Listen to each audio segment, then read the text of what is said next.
Yo, what's up, you guys? This is episode 4 of the Untitled Book Club Podcast. This podcast is coming out late because we had technical difficulties. So, for those who don't know, we previously recorded a podcast for the book that we're going to reveal today called Letters to My Daughter by Maya Angelou.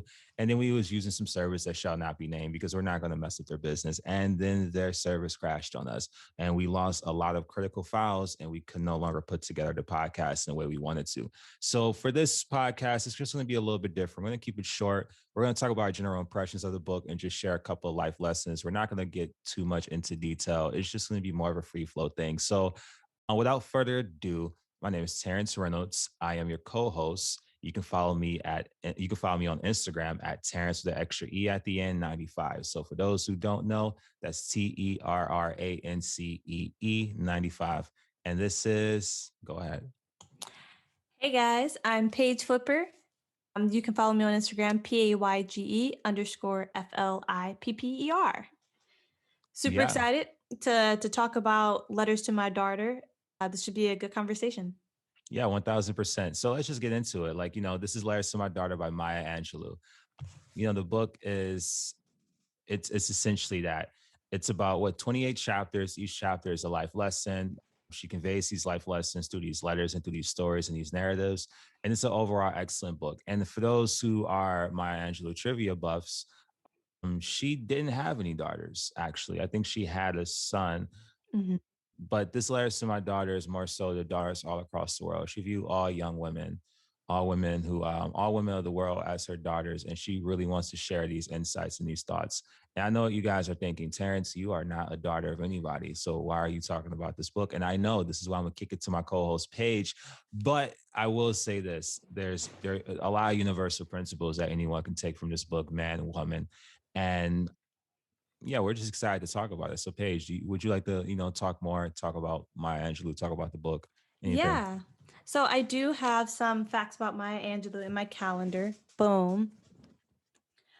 So her name is actually Marguerite Annie Johnson, and she was born on April 4th, 1928 in St. Louis, Missouri. Wait, for real? Yeah. Her name is Marguerite. What? Yeah, Marguerite. Marguerite what? Annie Johnson. Oh, I get it. So Maya Angelou is like her rap name. Like that's like her stage name. Pretty much. Her author name. Okay. That's fire. So something that I thought was pretty cool that I read in here is that at the 1993 Clinton presidential inauguration, she read her poem On the Pulse of Mourning, which was written especially for the occasion. This marked a first for a Black woman and was the first poetry reading at an inauguration ceremony since Robert Frost read at the 1961 Kennedy inauguration. And then she passed away on May 28th, 2014. So that was just a little bit about Maya. You can learn more about her, Wikipedia. Also, I have this cool Black Day calendar. So we actually recorded this during Black History Month, which is why I have this cool calendar and why we chose this book. Anywho, March is also Women's Month, so yeah, pretty timely. Yeah. So let's just get into our life lessons. So, to give more context, again, it's 28 chapters and we just took bits and pieces. Paige have just overall lessons that she took from the book. Me, I'm going to try to convey my lessons through quotes. And I think we're just going to go back and forth on this one and just keep the conversation short. And if you're interested, the book is very short. You can probably read it in the afternoon if you're very committed. In a afternoon, if you're very committed, it has to be just like 100 and something pages. So yeah. It's a quick read. It's also available in audiobook as well. And that audiobook, if you do double speed, it's probably about a 2-hour experience. So yeah, let's just talk about the first life lesson. And again, I like to convey my life lessons through quotes. And the first quote that I have for you guys today is, "The ship of my life may or may not be sailing on calm or immutable seas. The challenging days of my existence may or may not be bright and promising, stormy or sunny days, glorious or lonely nights. I maintain that attitude of gratitude. If I insist on being pessimistic, there is always a tomorrow. Today I am blessed." Man, I will say this. I love that quote. I love that quote. The way she wrote it, just as someone who used to, someone who really admires writing, someone who used to write poetry themselves, like that is such a fantastic quote. And it really got me thinking just about the overall, like, like just the arc of life. And when I think about my life and I think about the challenges that I face day to day, we all face challenges. I mean, when you agree, Paige, like life is pretty much universally challenging. Yeah. Yeah, she's muted, so that's fine. But Yeah, sorry, I was just nodding along. yeah. Yes, I So agree. yeah, 100%. So life is like, it's universally challenging. If you ever study Buddhism, it talks about, the Four Noble Truths. And one of the Noble Truths are like, life is suffering and pain is just a part of life. That's just like a matter of fact in the terms of Buddhism. And you just kind of have to like just understand that. And that's not always a bad thing because sometimes pain can be there to actually make you stronger. Oftentimes the obstacles that you face in the world are like the path that you should actually walk down because that will eventually make you a bigger person. So in this quote, when it talks about the immutable seas, and it's not always calm. I recognize the fact that there would be tumultuous time periods in life. I mean, even in this past week, just trying to balance work, trying to balance this podcast and a bunch of other things that I and we have going on. Like it's a pretty tumultuous sea, and we're just like on this boat trying to sell it. And the ups and downs, it's natural and it's okay, and it's part of one big giant beautiful process. If life is a movie, what movie would be enjoyable if you were to watch it and just only good things happen to it? That would be like the worst, like, experience to watch. You need those ups and downs, those trials and those tribulations help shape who we are as people. And I fully accept that. So I know a lot of people are pessimistic out there, and I don't really have advice to give because I feel like, pessimism or any other form of like negative thinking and depression is something that you should probably work on and probably seek like, better counseling than from Terrance Reynolds on the internet. But I will say, at least for me, that when I think about life and I think about the challenges I face, I always keep that thing in mind that there's always tomorrow and there's always an end goal in mind. Like I always begin with the end goal in mind. And when I'm focused on the ending, it makes what's happening on a day-to-day basis seem just, I won't say the word irrelevant, but it becomes insignificant on the grand scale of things because it's all a part of one big giant process. These past couple of months, I have, went through heartbreak. These past couple of months, I have went through issues with work. I have dealt with things in my personal life. Obviously, this pandemic has us all stressed, but it has to be a bigger purpose to all of this. And I don't mean like a bigger purpose from like a religious or a spiritual perspective. I often believe that human beings, we as humans, we create our own purpose. And that's what I'm trying to create out of all of this. That when I look back at what these moments are 10 years from now, 20 years from now, I will soon start to see that these are just the steps that I had to climb to get to wherever I'm going to be in the future. What do you think, Paige? No, I think you put that like beautifully. Like there's always tomorrow to make the day better. Yeah. And while you may be struggling yesterday and the day before yesterday or today, there's always an opportunity for things to be different tomorrow. And so I agree, you have these ups and downs and it's a part of life and that's what's going to create a beautiful journey for you. Yeah. Yeah. Let me wax on for a little bit about this. Like, she said again, and I want to read the quote: the ship of my life may or may not be sailing on calm and immutable seas. The challenging days of my existence may or not be bright and promising. The stormy or sunny days, glorious or lonely nights, I maintain an attitude of gratitude. If I insist on being pessimistic, there's always a tomorrow. Today I am blessed. In the first take, I talked about the surface level of that quote. But let's talk about the underlying message of that quote as well. Let's focus in on the sentence that says, the ship of my life may or may not be sailing on calm or immutable seas. For those of us who are lucky to know what path that we're going on in life, think about that ship and think about that sea that you're sailing on and understand that that's the process you need to go through to get from one landmass to the other landmass. And that's natural. There's no way that if you were traveling in real life, if you wanted to go from like Maine to like the UK, that you're going to have just a perfect sailing. There's going to be ups and downs. There's going to be waves. There's going to be dips. There's going to be people and not people, creatures in the sea that will provide you challenges. So, I like to think again. So in a nutshell, without belaboring this point, everything is a process, is what I'm trying to convey. The ups and downs are all a part of the process to make you who you are. So do not get discouraged when life gets challenging.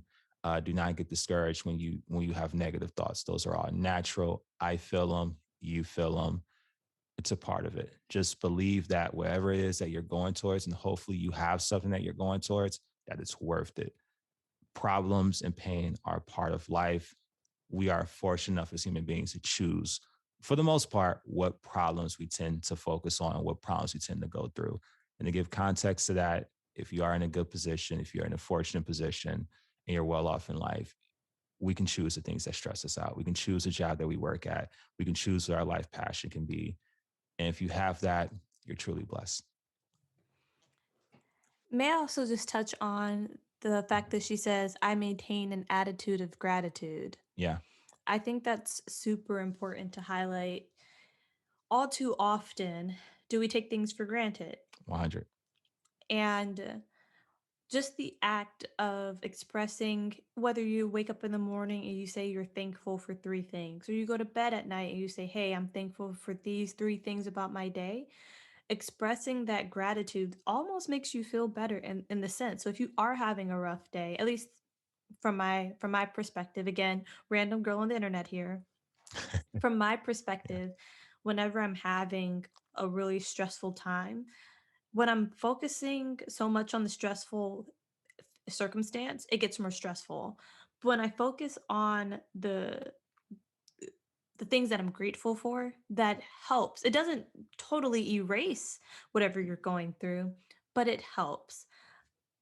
Just wanted to touch on that because I just feel like gratitude is something that's super important. And unfortunately, it's something that a lot of us take for granted sometimes, whether yeah, that's gratitude in the people in your life or for having those people in your life, or gratitude that you could be in a worse circumstance, but you're not.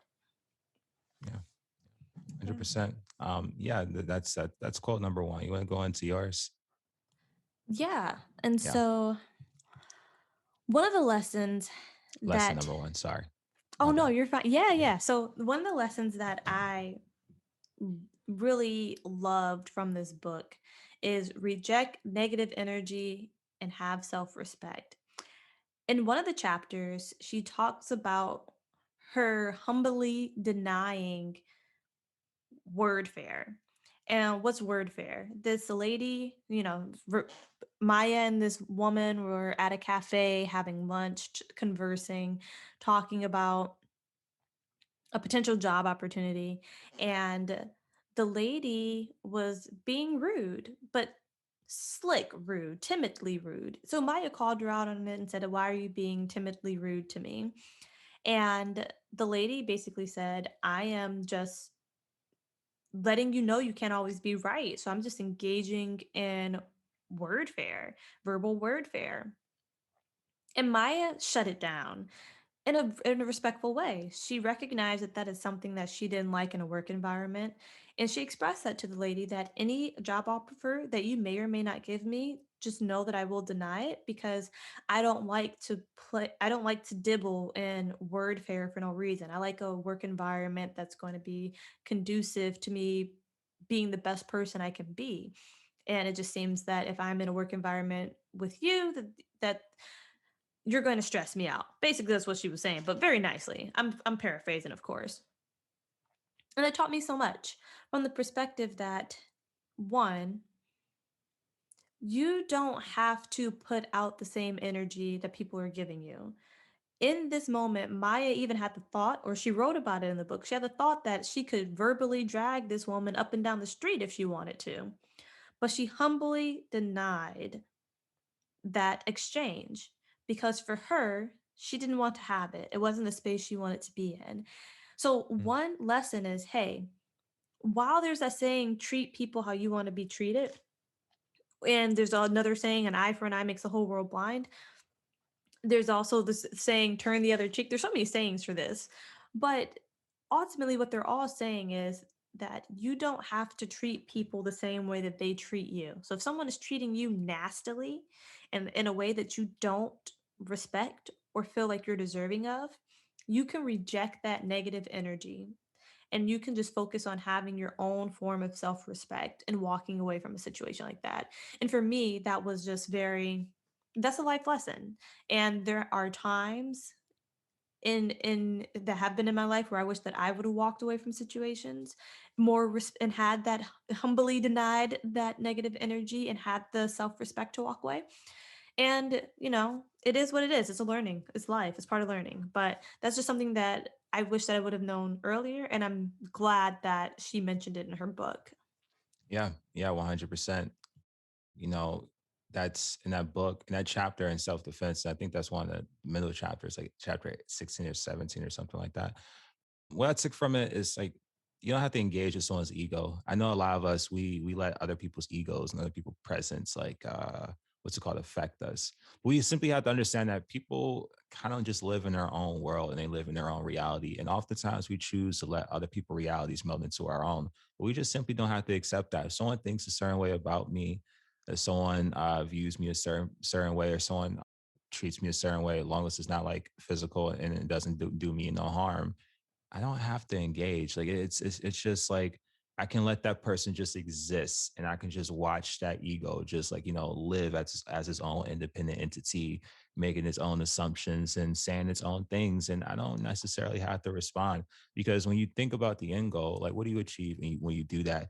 What do you achieve when you go into a verbal altercation with someone? What do you achieve when you get into a physical altercation with someone? I know like a lot of men, they when their ego get tapped or like affected. Maya Angelou is talking about verbal, but like sometimes it starts off verbal with men. The next thing you know, like two dudes are trying to fight over what is essentially just BS. It's just nonsense. There's been times I went to the club. There's been times I went out drinking, and then like an altercation ensued over something that's so petty and so small, all because someone tried to engage with someone on a verbal basis, and that person for some reason wanted to take it to a physical basis. And it's just not worth it. Like, this idea, I know to a lot of people, pride is important to you. And I'm not saying you should treat people, um, you should let people treat you any particular type of way, but you really have to ask yourself, like, what is the cost of your own pride? Like, is it really worth it to get into a fight? Like, what do you prove? Like, because at least for me, like, I don't know, I have so much more to lose to like want to engage with somebody, especially on a verbal basis. And it's like, what do you have to lose to argue with someone? Peace of mind. This argument just I don't have an opinion on it. Like it doesn't really affect me. We don't get anywhere with this argument, or even like a fight. Like as long as no one like I guess actually put hands on me, it's like then why am I going to sit there and just like go into this verbal altercation with someone that can ensue into like a physical conflict? It's pointless. And unfortunately, a lot of young men, at least when it comes to the physical aspect, like find themselves like fighting for literally no reason at all, when both of them could have just walked away. Yeah. So for my next quote, which is essentially my life lesson, and this is a commencement poem. I'm not going to read the entire poem because it's pages long, but I'm just going to read an excerpt of it, and you're just going to get into it. So the excerpt starts as all of your attributes, your youth, beauty, wit, kindness, mercy, courage is your greatest achievement. For you, without it, can practice no other virtue with consistency. And now that you have been shown that you are capable of manufacturing that most wondrous virtue, you must be asking yourself, what will you do with it? Are you prepared to work to make this country, our country, more than it is today? That's a call to action. That's a call to action. And she gave this commencement speech. I'm not sure at what college. You can probably find it in the book or do some research on it. But she gave this commencement speech to probably what I assume to be like early 20-something year old, young women and men. And it's a very powerful call. We go to school, we graduate, and we have so much potential. We even have some of us even have like really outstanding talents. But the question is, what are you gonna do with it? Like, at least for me, I can't speak for anyone else's values, but making the most money has never been my priority. Um, I want to create something, and the things that I want to create, I will hope that has an impact on the world. Now, have I like fully done that or achieved that? The answer is probably no, but it is a process. But it's this idea that what can I do to make the world a better place? How can I add value into the world? And I think that's the question that we all should be asking ourselves. The fact that we made it 20 something years and counting. And for the older people that are listening, 30, 40, 50, 60 years and counting, like, what can we do to make the world more than it is today? She mentioned country, but we can even expound upon this, like, the entire world is our community. And that's more so of an open-ended question. I don't really have that much of a deep take on it. More so, I just wanted to share that. I mean, Maya Angelou asked a question prophetically, and I'm just the messenger of that quote. What do you think, Paige? No, no, I don't have much to add either. I think you pretty much did well to sum it up, which is basically you have all of these talents, the viewers, you have all these talents and attributes about you. And like you said, it's a call to action. What are you going to do with it? What are you going to Well, do to make the world a better place? let me ask you this, because one of the lines that stick out to me is that courage is your greatest achievement. What do you think she meant by that? I can Mm, reread the quote yeah, if you reread want the me quote to. for me. All right. So of all of your attributes, youth, beauty, wit, kindness, mercy, courage is your greatest achievement. For you, without it, can practice no other virtue with consistency. And now that you have shown that you are capable of manufacturing that most wondrous virtue, you must be asking yourself, what will you do with it? I see, I see. So I do agree that courage. So to backtrack, for me, Yeah, courage is one of my core values to try to live an authentic life. yeah, Understandably, it's hard to live authentically and live ethically all the time, but that is what I strive to do. In order to do any of that, you need to have courage. yeah, Courage that you can handle or courage in the sense that you put yourself out there to be rejected, no full well knowing that you may be rejected. Courage to know that, or the courage to correct people when you see them doing wrong, if yeah, people are being unethical or people are being unfair or unjust. And as a society, I feel like we need more of that. We need more courage. We need more courageous people. There's so many people living in fear right now, fear that they won't be liked. They rather be accepted. liked than respected. Mhm. Fear that they can't achieve their goals, so they don't even try. Fear to call people out when they see things that are wrong. And I personally feel that, like she said, in order to do anything or to use any of your attributes, you have to first center yourself and have the courage to do those things and to Yeah, use those attributes. It doesn't matter if you're intelligent if you don't have the courage to use it. It doesn't matter if you're talented if you don't have the courage to show people your talent. Like if you can sing and say, you might have a beautiful voice, but nobody's going to hear it because you don't have the courage to get on that stage and actually do it.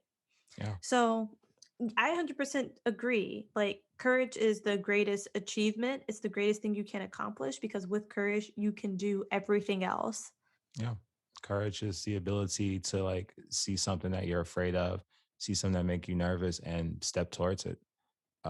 In any shape or form. Courage in many ways is just the ability to be vulnerable and to Yeah. put yourself out there in the open. And I mean, you're right. So many people in my life, they don't move. They don't want to leave their position. They don't want to get out of their comfort zone because they're afraid. And because of that, that's kind of like where our growth stops. Like I feel like in order for you to keep growing, you have to keep moving. So maybe she is right. Our youth, beauty, wit, kindness, mercy, all of that means nothing if you're not willing, if you're too afraid to use it. So it's just something to reflect on. I'm not really here to add too much to it. Just that was a really powerful message. And we all should just keep that into consideration. You want to go and share your life lesson? Yeah. So I'm going to switch this up a bit. Since we just Hmm. talked about courage, I want to talk about chapter 6, which was to tell the truth. And that chapter hit me because it talks about how we live in a society where I can ask you, "Hey, how are you?" and people will give you a shallow answer or surface layer answer because they have the assumption, which is socially acceptable or accepted by the way, that you don't want to know about their neck pain, their back pain, their knee pain, that they can't, you don't want to know about all of that because you too have neck pain and back pain and knee pain. And so people just reply with, I'm fine. And it's pretty standard. Like, how are you? And I'm fine. How are you? I'm fine. And it's very surface level.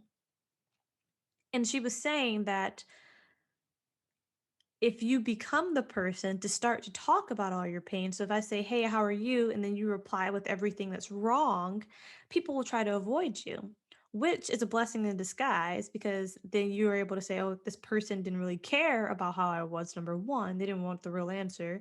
And then number two, I can now focus on fixing the things that ail me. And that chapter struck me and that lesson struck me because there was a point where I used to just say, I'm fine, I'm fine, I'm fine, I'm fine. I am pretty honest now. Like if somebody asks me, how are you? I answer pretty truthfully. And if I'm like, I'm having a bad day, I'll say, I'm having a bad day. And this is why. And I've noticed that it takes people aback, that they're just like, you actually answered my question? And it's like, yeah, you asked. So I always tell people don't ask a question you don't want the answer to. And I have no problem with you avoiding asking me that question or avoiding me because then I can focus on fixing whatever problems I have. But then the flip side of that is I don't ask people how are you unless I genuinely care about how they are. Just a How life many people lesson. do you ask? Ask everybody. But I'm nosy, so I just be like, "Oh, how are you?" And they're like, "Some well, I got this, and that going on." I'm like, Yeah. "Some oh, word, tell me more." But it's a way to connect with people. If I didn't care, I'll just say, "How's your weekend go?" Or I don't know. Let me see. Let me give some thought to that because I do Yeah, that ask works. people how they are pretty often. But I can't remember a time where I actually didn't care about their answer even though I ask a lot. I But think it's most people don't care. Yeah. because most people answer on a shallow level Yeah. anyway. I'm So good. Yeah. yeah, I'm like some and if like for instance if I'm at work and I'm on a customer call and they're like, "Oh, I'm fine." I can just be like, "Are you really? Like how are you really?" But there has been times where there's been some people who are customers of mine who opened up just as much. I'll say, "How are you?" And they'll say, "Oh, I'm getting surgery," or "I'm upset about this and that," or "My dog just died." And we'll sit and I'm willing to have like we'll have like a 30-minute meeting. There's been times where I've had like just a 10-minute discussion talking to my customers because I asked, "How are you?"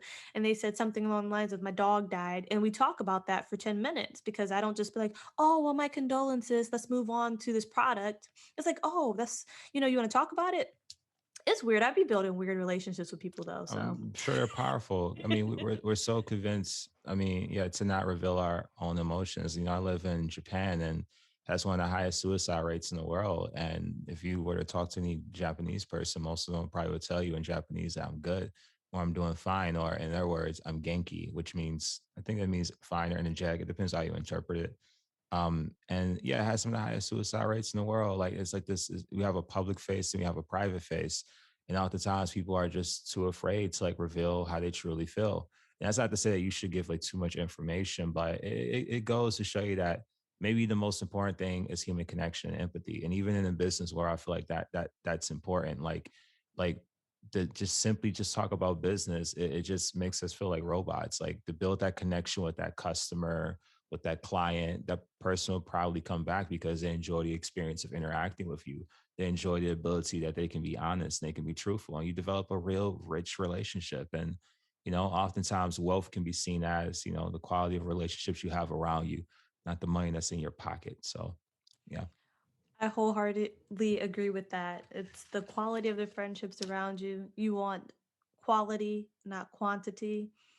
Yeah. And just want to double tap on the customer comment that, they come back because they enjoy the service.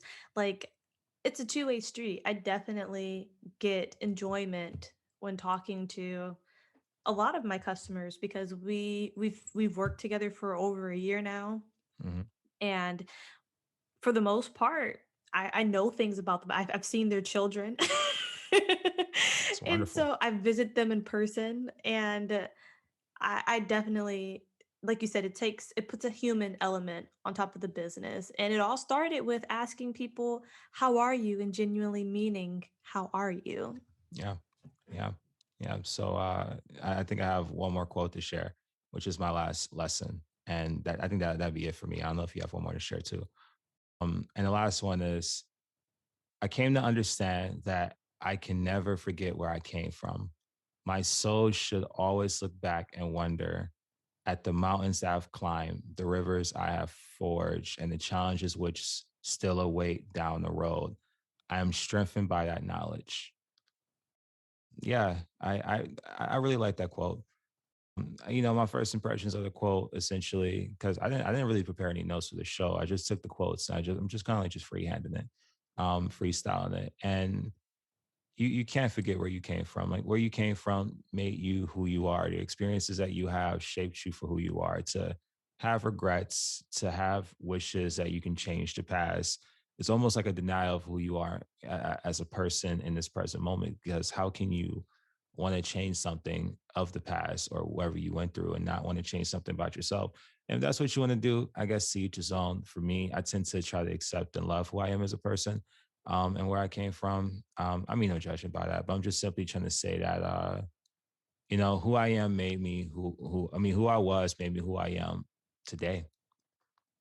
The relationships that I had, the friendships that I have had, I have lost, the people that I connected with and disconnected with, they're all a part of this one big giant story. I've made tons of mistakes.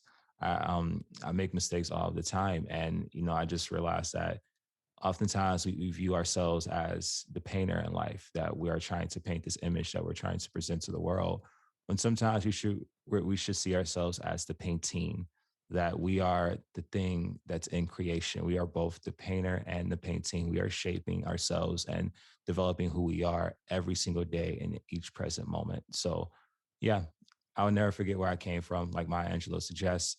And just like she said at the end of the quote, I'm strengthened by that knowledge. What do you think, Paige? No, I agree. Yeah. When people ask, what do if do you have any regrets? For the most part, I usually answer no, not in a conceited way, but because I recognize that even those painful moments all shaped me to become who I am today. Yeah. Now, Yeah. sure, there's probably some moments that, occurred that could have which might not have been a determining factor into who I am, but I won't know.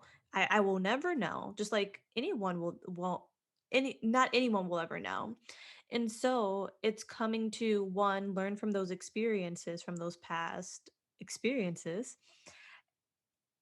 and let those things strengthen you and to be able to accept that some things happened or that you made some mistakes or you did that goofy thing that you're still stressed about that happened like 2 years ago and you think everybody remembers the goofy thing, like just accepting that that's where you were in that moment. I like to I like to say have self-compassion. Look back at those moments, have compassion for who you were in those moments, forgive any decisions that you think you may regret, and then think about how that made you the person you are today because you are strengthened by the knowledge. You don't know what you don't know until you experience it.